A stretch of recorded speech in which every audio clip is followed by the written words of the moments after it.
Bonjour, dans ce tuto je vais expliquer comment je procède pour réaliser la mise en page des fiches de taille, cotées et prêtes à imprimer.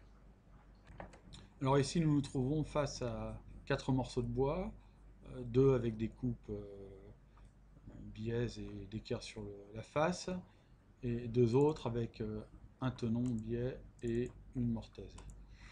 Donc la première chose à faire, et de régler le style afin de se mettre en arrêt arrière comme ceci.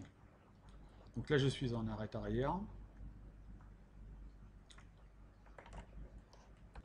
La deuxième chose est de se régler en vue de face comme ceci là, afin que la génération des différentes scènes soit aussi en vue de face. Donc pour ça je me mets en vue de face comme ceci. Ensuite je vais dans les extensions. Et ici, j'ai un composant, un plugin qui s'appelle Composant Groupe Scène. Donc au préalable, je sélectionne les pièces de bois avec lesquelles je vais créer des scènes, et je vais dans l'extension Composant Groupe Scène. Voulez-vous exclure les composants dupliqués? Non. 4 scènes vont être créées. Voulez-vous continuer? Oui. Donc je crée mes scènes. Donc la première est l'état initial, celle que j'avais dès le départ, donc pour laquelle une scène a été créée. La deuxième est la sélection, donc en réalité c'est la même.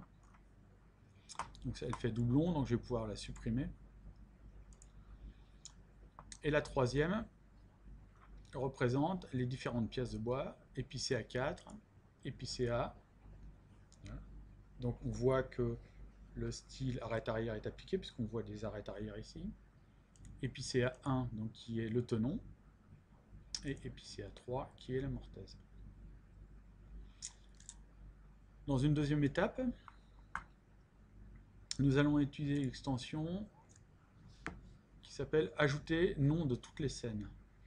Donc je vais cliquer sur Ajouter nom de toutes les scènes, et donc en bas de chacune des scènes apparaît le nom de la pièce de bois qui est représentée. Alors l'intérêt d'ajouter un nom à toutes les scènes est que si on va consulter les calques, ça m'a créé des calques, donc 1, 2, 3, 4, 5, autant de calques qu'il y a de scènes, 1, 2, 3, 4, 5. Et la particularité est que le calque page .épicéa dièse 3 est visible sur cette scène-là, mais n'est pas visible sur les autres scènes. D'ailleurs, on voit, il est en noir ici, là, et sur les autres, il est en grisé. Ça signifie que ce calque-là, je vais l'utiliser, je vais le mettre en calque par défaut sur cette scène-là, et je vais l'utiliser pour faire ma cotation. Donc si je fais ma cotation, je me mets ici, par exemple.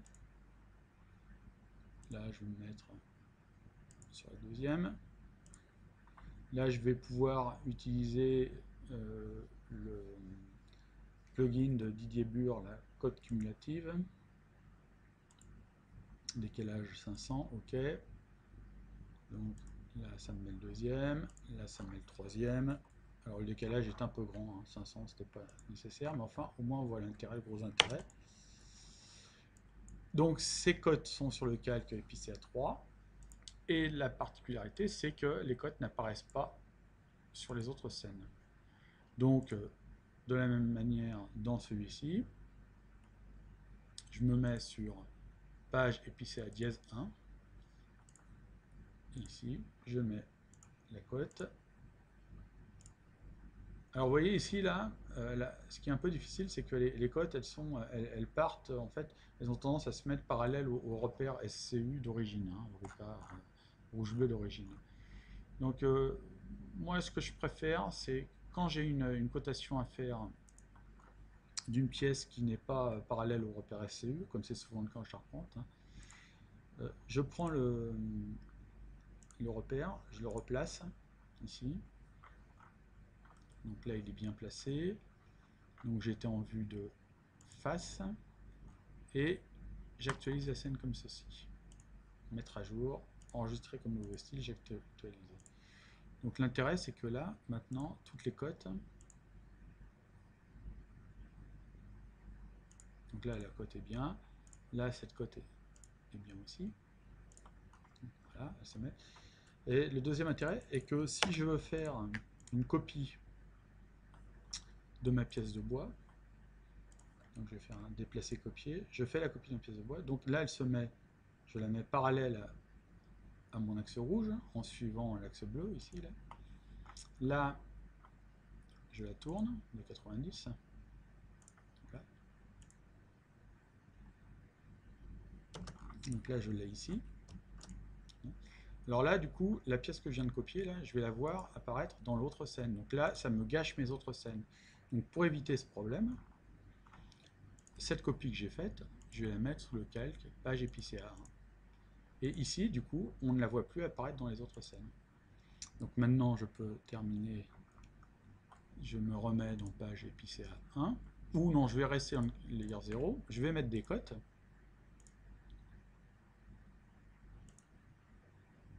Alors, je vais mettre celle-là, voilà. Je vais mettre celle-là, par exemple. Voilà. Donc je mets ces cotes. Et comme ces cotes sont dans l'épicéa, dans le layer 0, elles vont apparaître sur les autres scènes. Donc pour régler ce problème, je vais sélectionner les cotes. Alors, afin d'éviter de les sélectionner une par une, je vais faire extension, sélection de toutes les cotes. Je sélectionne toutes les cotes. Et là, ici, je les mets dans le calque page.épicéa dièse 1. Donc en faisant ça, elles n'apparaissent nulle part ailleurs. Donc là, juste dernière chose, je vais cadrer mon dessin. Je fais clic droit, mettre à jour. Et là, quand je reviens sur celui-ci, il est cadré. Et je peux lancer l'impression. Voilà, je vous remercie.